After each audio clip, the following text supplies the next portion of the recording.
Hello everyone, আমি পারো। আশা করছি তোমরা সবাই ভালো আছো, আমিও ভীষণ ভালো আছি। তো আজকের ব্লগটা হবে একটু স্পেশাল, কারণ আজ আমার বার্থডে। আর এদিকে দেখো সোনামা ঘুমাচ্ছে। এই গোলাপটা কিন্তু আমাকে আমার দেওর দিয়েছে, ভাই দিয়েছে, বলে গেছে সকালবেলা হ্যাপি বার্থডে।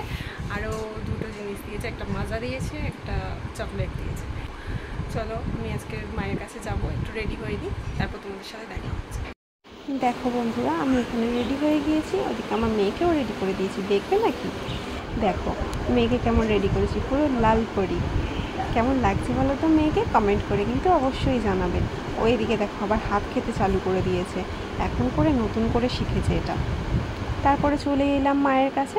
মায়ের কাছে এসে আমার মেয়ে তো ঘুমিয়ে পড়েছে। এদিকে আমি রেডি হয়ে গিয়েছি কেক কাটবো বলে। আর এদিকে আমি এত বক বক করছি কেন? একটাই কারণ, কি বলো তো বন্ধুরা? দেখো, একজন তুলছে ফটো আর একজন তুলছে ভিডিও।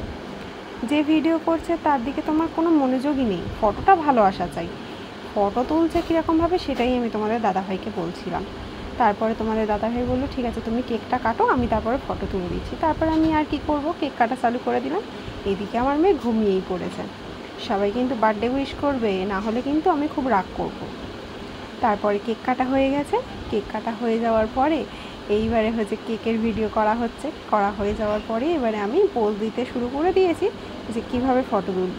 দেখো ফটোর দিকেই কিন্তু মনোযোগ, অন্য কোনো দিকে মনোযোগই নেই।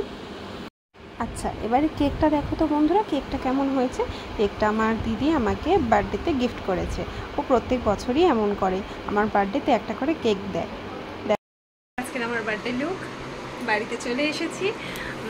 মায়ের কাছে ছিলাম, কেক কাটা হয়েছে ওখানেই। তো এখন বাড়িতে চলে এসেছি, এখন একটু লাইভে আসবো, তোমাদের সবার সাথে গল্প করবো। দেখা হচ্ছে পরবর্তী ভিডিওতে। ততক্ষণ তোমরা সবাই ভালো থাকো, সুস্থ থাকো, আর আমার চ্যানেলটা কিন্তু সাবস্ক্রাইব করতে একদম ভুলবে না। টাটা।